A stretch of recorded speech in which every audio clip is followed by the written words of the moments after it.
He was the perfect son-in-law, with a smile that charmed the entire neighborhood and a hand that secretly tormented the old woman who lived under his roof. He thought her silent prayers were a sign of weakness, and one night he decided to silence them forever. But he made one fatal mistake. He didn't realize her daughter was standing right behind the door. What followed wasn't a call to the police, but a cold, calculated revenge that would shatter his mind and soul, proving that the most terrifying fury comes from a daughter protecting her mother. If you believe some punishments are worse than prison, comment now: The Silent Storm. In the sprawling, sun-drenched suburbs of Accra, where new money built high walls around manicured lawns, Kofi's smile was his greatest asset. It was a wide, brilliant thing that he offered to neighbors over the fence, to colleagues at his lucrative consulting firm, and to the pastor at Sunday service. It was the smile of a modern, successful Ghanaian man, and it was a complete and utter lie. Behind that smile, inside the cool, air-conditioned walls of the home he shared with his wife Naomi and her mother Mama Grace, a quiet poison was spreading. The house itself was a testament to his success. A two-story structure with large windows and a garden where bougainvillea bloomed in defiant bursts of pink and purple. To the outside world, it was an oasis of domestic bliss. But for Mama Grace, it had become a gilded cage, and the zookeeper was the man who called her mother. Kofi's irritation began as a low hum, a background noise in their otherwise pristine life. He complained about the scent of frankincense and myrrh that clung to the curtains, the lingering aroma of the herbal teas Mama Grace brewed for her ailments, and the soft, constant murmur of her prayers. "That sound," he'd mutter to Naomi after a long day, loosening his tie. "It's like having a ghost in the house. Can't she just be quiet?" Naomi, a driven architect whose days were a whirlwind of blueprints and client meetings, would often dismiss his complaints with a tired wave of her hand. "She's praying for us, Kofi, for our success, for our home." She saw her husband's frustration as the simple friction of a multi-generational household, not the harbinger of a deep-seated cruelty. She was too busy, too focused on building their future to see the cracks forming in their present. Mama Grace, a woman whose spirit was as gentle as her body was frail, saw everything. She saw the flash of contempt in Kofi's eyes when she moved too slowly. She felt the deliberate chill when he forgot to bring her a blanket in the evenings. And she heard the venom in his voice, a low hiss reserved only for her, when Naomi was out of earshot. "Still taking up space, old woman? Still draining my resources?" he'd whisper as he passed her chair. But she never told Naomi. How could she burden her only daughter, who had already given her so much? Instead, she retreated further into her faith, her prayers growing longer, her voice softer, as if trying to build a shield of grace around herself. One afternoon, while watering the garden, Kofi watched her through the window, her lips moving silently. He felt a surge of irrational anger. He walked inside, picked up a glass of water, and as he passed her, he pretended to stumble, sending the cold liquid cascading over her prayer book and her lap. "Oh, clumsy me," he said, his voice dripping with false concern, while his eyes danced with triumph. Mama Grace just looked down at the sodden pages, a single tear tracing a path down her wrinkled cheek, and whispered, "God forgive you." Kofi simply smiled that perfect public smile, but his mind was already turning over darker thoughts. The small cruelties were no longer enough. The ghost in his house needed to be exorcised. The escalation was subtle, a masterpiece of gaslighting and quiet terror. Kofi began by hiding things: Mama Grace's reading glasses, her favorite shawl, the small tin of medicated balm for her aching joints. Each disappearance was followed by a grand performance of him finding the lost item, tutting with feigned sympathy. "Mama, you're getting so forgetful," he'd say to her in front of Naomi.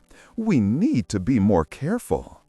He was painting a picture for his wife, one of a senile, burdensome old woman, and he was using Mama Grace's own dignity against her. She knew he was lying, but to protest would be to cause a scene, to distress her daughter, so she remained silent, her silence becoming another brushstroke in Kofi's cruel portrait. One week, he took charge of her medication, claiming he wanted to help. The result was catastrophic. He would forget her evening dose of heart medication, and Naomi would come home to find her mother pale and breathless. Kofi would rush in, a mask of panic on his face, brandishing the pillbox.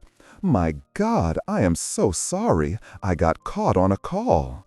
He would cradle Mama Grace's hand, his touch like ice, and Naomi would thank him for being so caring, never noticing the flicker of satisfaction in his eyes. Mama Grace's prayers took on a new, desperate tone. She no longer prayed for their prosperity, but for protection. In the quiet of her room, she would rock back and forth, whispering, "O Lord, soften the heart of the man of this house. Let him see your light. And if he cannot, protect my child from the darkness he carries."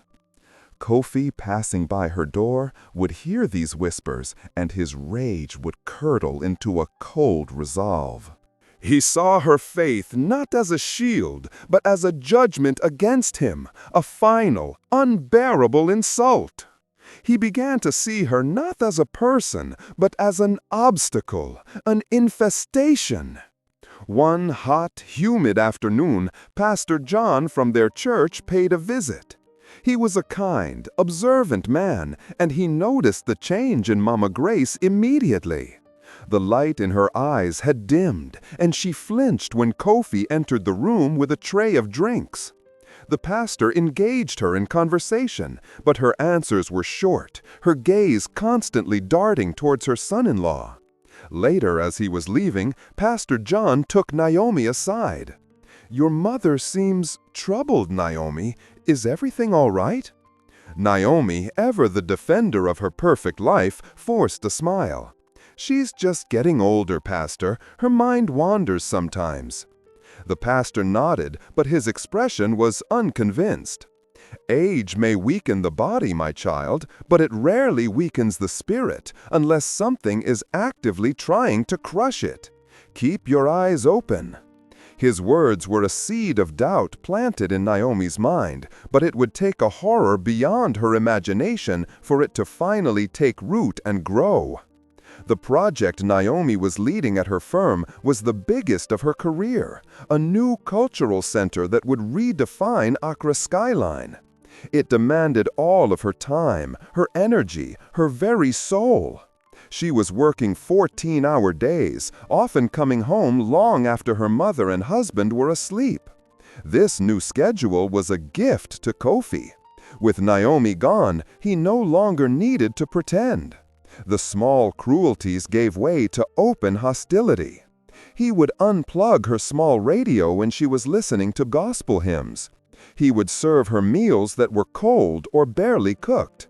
He would stand in the doorway of her room at night and just watch her, a silent, menacing presence in the dark.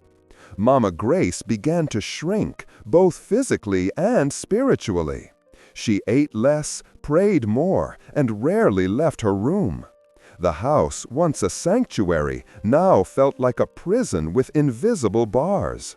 She felt her life force ebbing away, not from old age, but from the relentless, soul-crushing pressure of Kofi's hatred. She tried once to hint at her suffering. On a rare evening when Naomi was home for dinner, Mama Grace reached for her daughter's hand. "Naomi, my child, are you happy?" The question was simple, but her eyes were pleading, begging to be understood. Before Naomi could answer, Kofi laughed, a loud, booming sound that filled the room. "Of course she's happy, Mama. She has a wonderful husband, a beautiful home, and a mother she gets to care for in her old age. Isn't that right, my love?" He squeezed Naomi's shoulder, a gesture of ownership. Naomi, caught between her mother's strange solemnity and her husband's cheerful confidence, chose the easier path. "Yes, Mama, I'm very happy." "We're all very happy." The light in Mama Grace's eyes flickered and died. She knew then that she was truly alone in her struggle. That night, as she lay in bed, she prayed a final, desperate prayer. Not for herself, but for her daughter. "God, open her eyes," she whispered into her pillow. "Before it's too late, open her eyes." A storm was gathering over Accra, the sky a bruised purple, the air thick with unspoken violence. And across town, Naomi's final presentation, scheduled for the next morning, was suddenly moved up. She would be home hours earlier than expected. She decided not to call, wanting to surprise Kofi, maybe even share a rare, quiet evening with him. She had no idea that her mother's prayer was about to be answered in the most brutal way imaginable. Naomi turned her car into the driveway, a sense of relief washing over her. The presentation had been a success, and the thought of being home before midnight felt like a luxury. As she walked to the front door, she noticed how strangely quiet the house was. No television, no music, not even the faint sound of her mother's radio. The only sound was the rising wind of the approaching storm. She let herself in, kicking off her heels in the foyer. "Kofi, Mama, I'm home early," she called out, her voice echoing in the silent house. There was no reply. A prickle of unease ran down her spine. She walked through the living room and into the main corridor that led to the bedrooms. That's when she heard it. A faint, rhythmic thumping sound. It was coming from her mother's room. Her heart began to beat a little faster. She crept down the hallway, her bare feet silent on the cool tile floor. The door to Mama Grace's room was slightly ajar. Through the crack, a sliver of the scene within was visible. It was a scene that didn't make sense, a tableau of domestic horror that her mind refused to process. She saw the floral pattern of her mother's bedspread, and on it, two thin, frail legs, kicking weakly, spasmodically, like a trapped bird.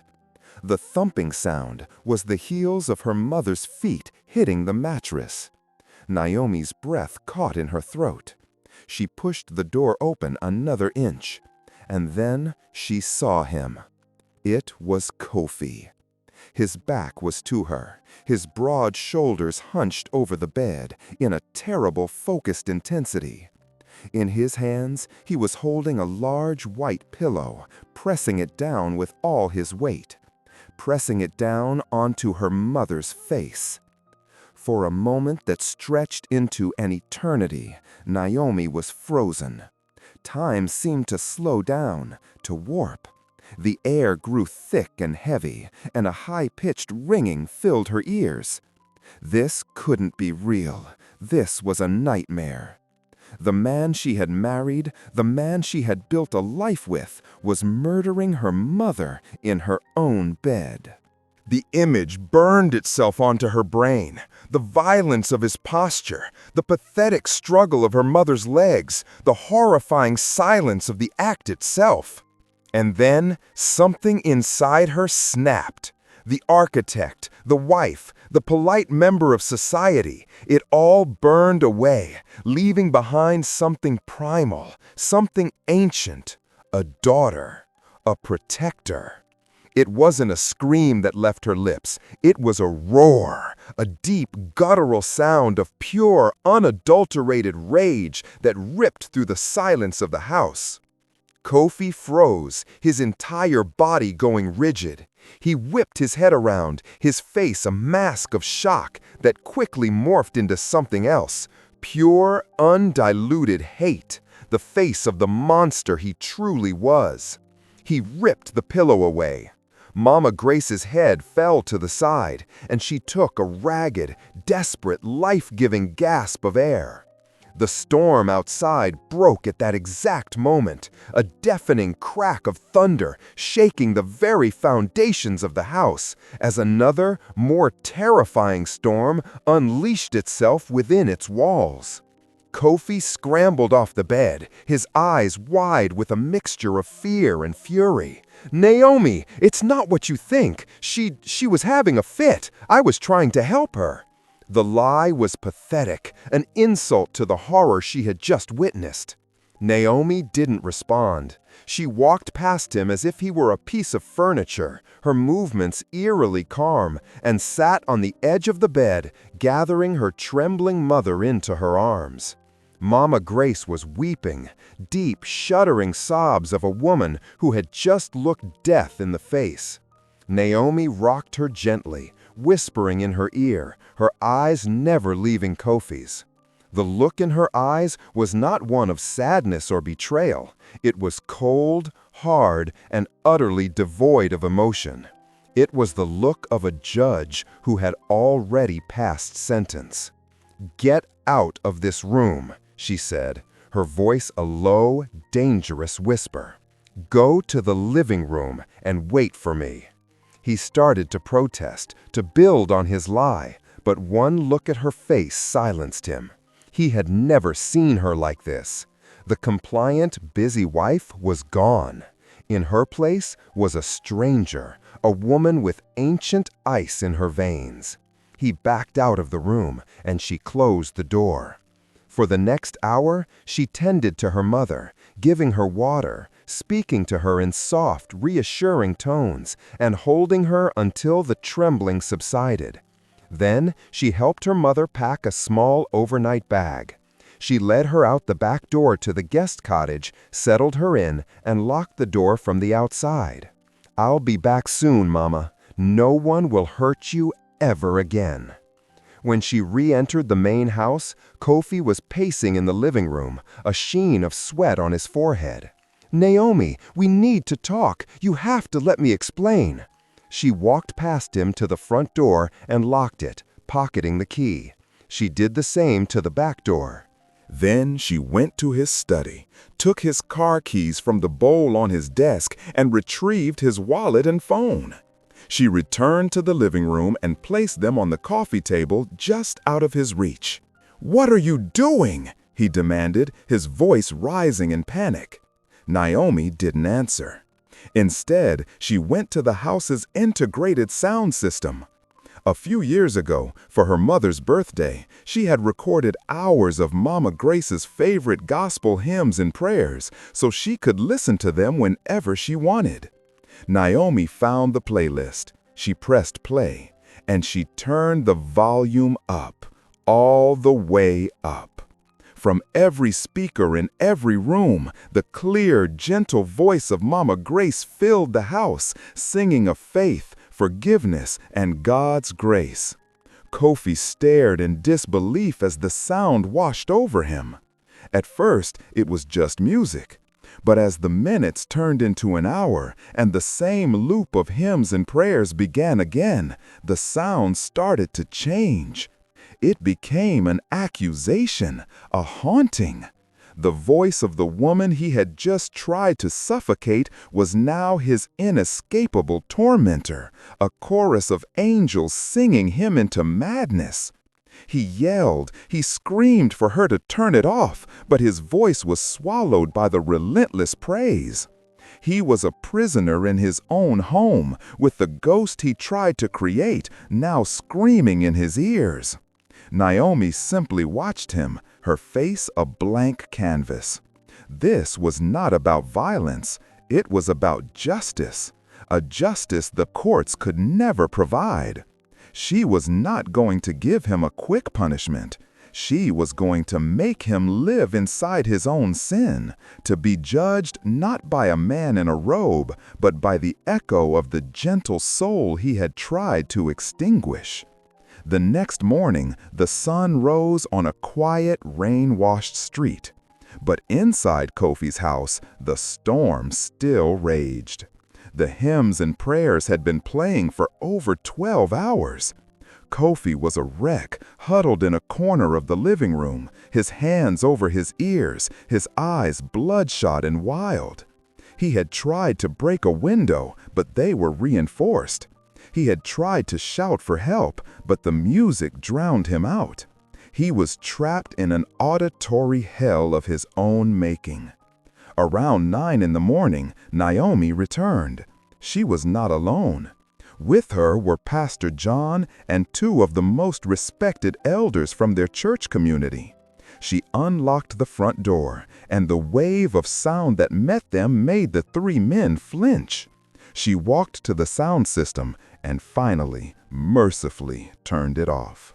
The sudden silence was deafening, broken only by Kofi's ragged, animal-like whimpers. He looked up, and when he saw the pastor and the elders, his face crumbled. He knew what this was. This was the end. Naomi stood before them all, her voice clear and steady, and she told them everything. She told them about the small cruelties, the hidden medication, the lies. And then she told them what she had seen the night before. The pillow, her mother's kicking feet, the look of pure hatred on her husband's face. She spared no detail. The elders looked at Kofi, a man they had respected, a man who had donated generously to the church, and saw him for what he was, a monster hiding in plain sight. There was no trial, no police report. Naomi knew that the Ghanaian legal system could be slow, and a he-said-she-said case involving a respected man and a forgetful old woman might go nowhere. Her justice was swifter, more absolute. It was a social execution. The news spread through their community like a wildfire. Kofi's business partners pulled out of deals. His friends stopped answering his calls. When he dared to show his face in public, he was met with cold stares and whispers. He had built his entire identity on the foundation of public respect, and Naomi had demolished it with a single undeniable truth. He lost his home, his job, his standing, everything he valued. He was left with nothing but the phantom echo of Mama Grace's prayers, a sound that would haunt his waking moments and his nightmares for the rest of his life. Naomi, meanwhile, sold the big house. She and her mother moved into a smaller, sunnier apartment, filled not with the scent of fear, but with the comforting aroma of frankincense and herbal tea. Mama Grace's spirit, once crushed, began to mend. The light returned to her eyes. She was safe. She was loved. Naomi had learned a terrible lesson, that love without respect is a cage, and that the quietest women often harbor the fiercest strength. Kofi had learned his own lesson, one whispered in the folklore of their ancestors for generations, a truth as old as Africa itself. He who raises a hand against a mother digs his own grave of regret. How many monsters wear a friendly mask, living in our homes and shaking our hands in public? Naomi's story is a terrifying reminder that the greatest evil often hides behind the most respectable smile. She couldn't rely on a broken system for justice, so she crafted her own, a punishment that didn't break bones, but shattered a soul. And you, what do you think of Naomi's revenge? Was it the perfect justice, or should she have called the police and trusted the law? Let us know your thoughts in the comments. Your perspective matters. And now, if you believe in the power of a quiet person's righteous fury, and you love stories where justice finds a way, no matter how unconventional, there is a new story already waiting for you on your screen. Click play and discover another truth that was meant to stay hidden.